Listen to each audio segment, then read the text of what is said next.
Hello everyone, आप सभी लोगों का स्वागत है डिस्क्रिप्टिव लॉ ज्ञान चैनल में।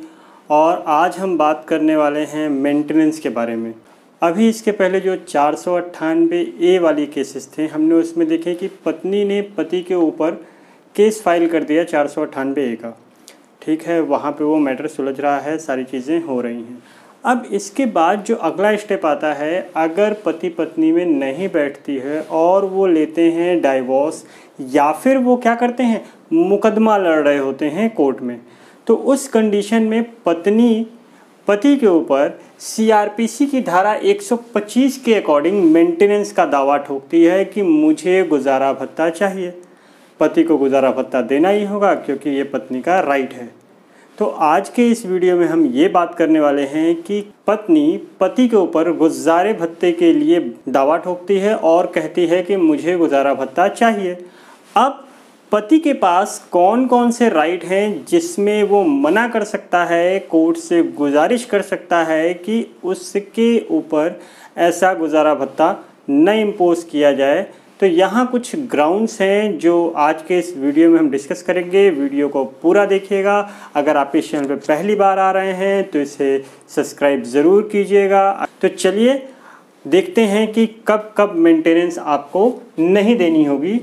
तो मेंटेनेंस की बात करें तो इसे गुजारा भत्ता भी कह सकते हैं, भरण पोषण भी कह सकते हैं। ये आपका प्रोविज़न करता है CRPC का सेक्शन 125, जो कि इंटरिम मेंटेनेंस की बात करता है। यहाँ पे कोर्ट उसे त्वरित रूप से मेंटेनेंस दिलाने के लिए इस सेक्शन में होता है। अगर आप परमानेंट भरण पोषण की बात करेंगे तो परमानेंट भरण पोषण आपको हिंदू एक्ट के अकॉर्डिंग मिलेगा, ना कि CRPC की। आइए सबसे पहले देखते हैं। तो सबसे पहले आपका है कि बिना युक्त कारण के अगर पत्नी अलग रह रही है, इसका मतलब ये है कि पत्नी पति को छोड़कर चली गई है और उसके पास कोई रीजनेबल ग्राउंड नहीं है कि वो क्यों छोड़ के गई है।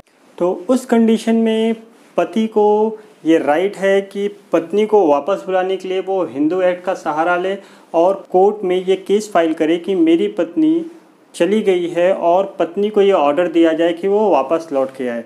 पत्नी वापस लौट के नहीं आ रही है, कोर्ट के ऑर्डर नहीं मान रही है, तो उस कंडीशन में ये माना जाएगा कि वो बिना युक्त कारण के ही अलग रह रही है। तो इस कंडीशन में अगर पत्नी भरण पोषण का दावा करती है तो पति कोर्ट से ये कह सकता है कि वो बिना युक्त कारण के हमसे अलग रह रही है।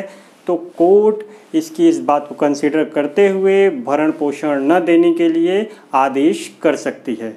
तो ये हो गया पहला ग्राउंड जिसमें कि पति पत्नी को भरण पोषण देने के लिए लायबल नहीं रहेगा। सेकंड कंडीशन आती है कि पत्नी किसी अन्य पुरुष के साथ संबंध में है।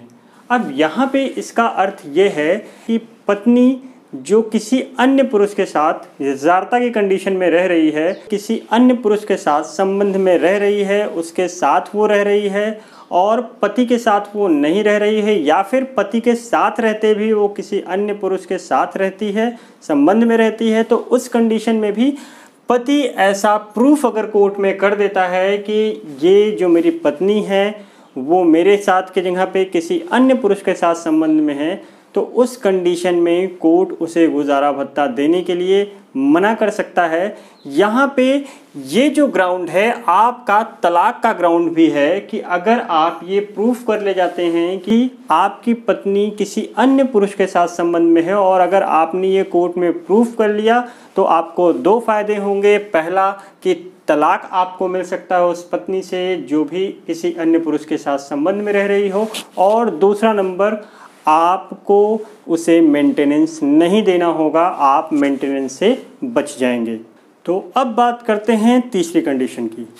तीसरी कंडीशन है कि कमाने के लिए सक्षम है पर कमा नहीं रही है, यानी कि आपकी पत्नी वेल एजुकेटेड है, वेल क्वालिफाइड है और वो जब चाहे तब कमा सकती है, पर वो कमा नहीं रही है। उस कंडीशन में आप कोर्ट से ये गुजारिश कर सकते हैं कि आपकी पत्नी वेल एजुकेटेड है और कमा नहीं रही है। इसका एग्जाम्पल इस तरीके से समझ सकते हैं कि मान लीजिए आपकी पत्नी MBBS है या फिर उसने टेक्निकल एजुकेशन लिया हुआ है, MBA किया हुआ है और वेल क्वालिफाइड है और कमा भी सकती है, बट वो कमा नहीं रही है, कमाना नहीं चाहती है, तो उस कंडीशन में अगर आप कोर्ट को सेटिस्फाइड करेंगे कि उसे ऐसा गुजारा भत्ता देने की आवश्यकता नहीं है और कोर्ट आपसे सेटिस्फाइड हो जाता है, तो या तो वो मिनिमम आपके ऊपर लगा देगा मेंटेनेंस चार्ज, या फिर मेंटेनेंस चार्ज कोर्ट ख़त्म भी कर सकती है। अब चलिए इसमें एक और कंडीशन आती है कि पत्नी कमाती है। उस कंडीशन में क्या होगा कि अगर पत्नी कमा रही है तो भी आप कोर्ट से ये गुजारिश कर सकते हैं कि हमारी पत्नी कमाती है और हमसे गुजारा भत्ता न लिया जाए, तो कोर्ट इस कंडीशन में आपसे गुजारा भत्ता देने के लिए नहीं कहेगी। ये भी कंडीशन आती है। अब इसमें एक छोटी सी और कंडीशन है, उसको आपको ज़रूर ध्यान देना होगा। अगर कमाई में अंतर ज़्यादा है, इसका अर्थ क्या है? मान लीजिए आपकी सैलरी है 60,000 पर मंथ और आपकी पत्नी की सैलरी है 40 to 50,000 पर मंथ, तो यहाँ दोनों की कमाइयों में ज़्यादा अंतर नहीं है, ज़्यादा डिफरेंस नहीं है। उस कंडीशन में कोर्ट आपसे मेंटेनेंस नहीं दिलवाएगा। बट मान लीजिए आपकी सैलरी है 60,000 और आपकी पत्नी 5,000 से लेके 10,000 तक कमा रही है, 15,000 तक कमा रही है, कि वो बस अपना किसी तरीके से खर्चा चला रही है, तो उस कंडीशन में क्या होगा? उस कंडीशन में आपको देना होगा गुजारा भत्ता, इतना गुजारा भत्ता जो कि कोर्ट डिसाइड करे, जो कि एक डिग्निफाइड लाइफ के लिए आपकी पत्नी की ज़रूरत है, उतना वो कोर्ट कर सकती है। तो सिर्फ कमाना ही आधार नहीं है कि पत्नी कमा रही है और आप मना कर देंगे कि मैं पत्नी को पैसे नहीं दूंगा। कमाना भी होना चाहिए और कमाई में ज़्यादा अंतर भी नहीं होना चाहिए। अब अगली कंडीशन है 5वां कि अगर आप आपसी सहमति से अलग रह रहे हैं। यहाँ इसका मतलब ये है कि पति है, पत्नी है, दोनों के विचार नहीं मिल रहे हैं, दोनों एक दूसरे के साथ खुश नहीं हैं, दोनों कंपेटेबल नहीं अपने आप को महसूस कर रहे हैं, दोनों अलग अलग रहना चाहते हैं और आपसी सहमति से दोनों अलग रह रहे हैं, तो उस कंडीशन में भी कोर्ट से आप गुजारिश कर सकते हैं कि हम दोनों आपसी सहमति से अलग रह रहे हैं। अब इसको भी अगर आपको कोर्ट में प्रूफ करना हो तो इसके लिए आप एक समझौता पेपर लिख सकते हैं, एक एग्रीमेंट साइन करवा सकते हैं कि हम दोनों पति पत्नी सहमति से अलग हो रहे हैं। तो ये पेपर आपको कोर्ट में काम आएगा और इस आधार पे ही आप गुजारा भत्ता देने से बच सकते हैं। कोर्ट में अगर आपने ये प्रूफ कर दिया कि हम दोनों सहमति से अलग रह रहे थे और बाद में हमारी पत्नी ने हमारे ऊपर गुजारा भत्ते के लिए दावा ठोक दिया है, तो उस कंडीशन में क्या होगा कि आप वो एग्रीमेंट पेपर कोर्ट को दिखाएंगे कि हम दोनों आपसी सहमति से अलग रह रहे थे, जिसकी वजह से हमें गुजारा भत्ता देने के लिए बाउंड न किया जाए। और कोर्ट अगर आपसे ये सेटिस्फाइड हो जाती है तो आपको गुजारा भत्ता देने के लिए बाउंड नहीं करेगी। तो अगली कंडीशन आती है कि सेक्शन 127 जो आपकी CRPC की है, तो उसमें कंडीशन है कि अब कमाती है। जिस समय आप लोग ने डिवोर्स लिया था और वो पत्नी जो आपकी पूर्व पत्नी थी या फिर केस अभी चल रहा है, उस समय तक वो कमाती नहीं थी, बट जिस समय के बाद उसने आपसे मेंटेनेंस मांगा है, उसके कुछ दिनों बाद वो क्या करने लगी? कमाने लगी। कोर्ट ने डिसाइड कर दिया आपको मेंटेनेंस देना है, मान लीजिए 10,000 रुपीज़। अब क्या हुआ कि 10,000 रुपीज़ कोर्ट ने कर दिया आपके ऊपर, कहा कि आपको ये पत्नी को आपके देना है। अब अगली कंडीशन होती है कि आप ये 10,000 रुपीज़ पर मंथ उसे पेड कर रहे हैं। 2-3 महीने बीते, आप 10-10 हज़ार रुपये उनको हर महीने दे रहे हैं। इसके बाद क्या हुआ? जो पत्नी है वो कमाने लगती है और वो कमा रही है, मान लीजिए 20,000 रुपीज़ पर मंथ वो कमाने लगी।